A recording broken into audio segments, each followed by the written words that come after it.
When I'm hiring my licensed administrator, which to me is the first key hire, big things I'm looking for is someone who can supplement my weaknesses because they are their strengths. Really getting someone who can mesh with me in that regard is key.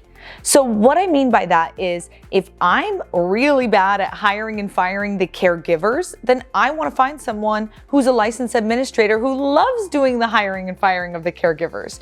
Or if I dread doing the tours with the families, I want to find someone who absolutely loves being hands-on during those tours. So whatever the things are that you want to do in the business or that you're excellent at doing in the business, don't hire someone who's also excellent at doing those and also loves to do those, because then you guys are going to be competing over the same roles, and the things that you don't like, maybe they also don't like, and then those things get dropped by the wayside.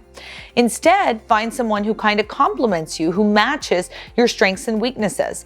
For me, using tools like the Predictive Index quiz has been a great way to determine who is the right fit or the wrong fit for our licensed administrators.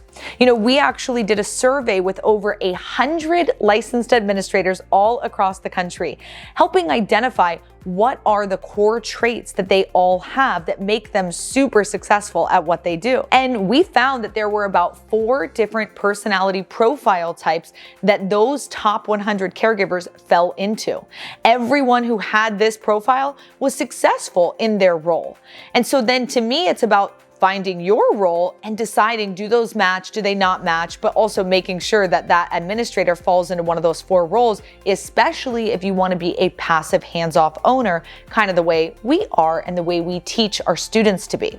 So when it comes to that licensed administrator, supplementing strengths and weaknesses, using tools like the Predictive Index, making sure they fall into those 4 top profile personas is going to be key. When I'm hiring caregivers, the number one thing I'm looking for is background and experience, heart, and then the pen drop test. We talk about this at our 3-day training, so I don't want to give too much away, but basically it's a little test that we like to do to see, does this person innately do things when someone is in need? That is something that's really hard to just ask a question about and get the right answer for. So getting those interviewing questions is key, making sure that you're asking the right things, but then doing things, like actually literally doing things, seeing them interact with the seniors. You know, one of our staff members, Carla Lee, she does a working interview where she literally tells the person, you're going to come work in the home for 8 hours because I need to see how you do. I need to see what you know, and how this goes. And she doesn't make them work for 8 hours. She usually does a 4-hour, and then, she talks to them for a little bit and lets them go. But in those 4 hours, she sees how they are with the residents, how they are with the families who are coming by, how they are with the other caregivers and the administrator who's on duty on site that day. And when I talk about having experienced caregivers, what I mean is this. If you go to caregiving school, but you've never actually been in the business, and then the first senior comes and you've got to wipe a bum or you've got to bathe an older man that you are like, what? This is so not for me. And you quit on day 1. I just spent a lot of time and investment in you. I just made sure that you know our policies and procedures in the home, that you're, up to date with everything in that regard. And so that's really difficult. It's kind of a waste of my time and a waste of your time.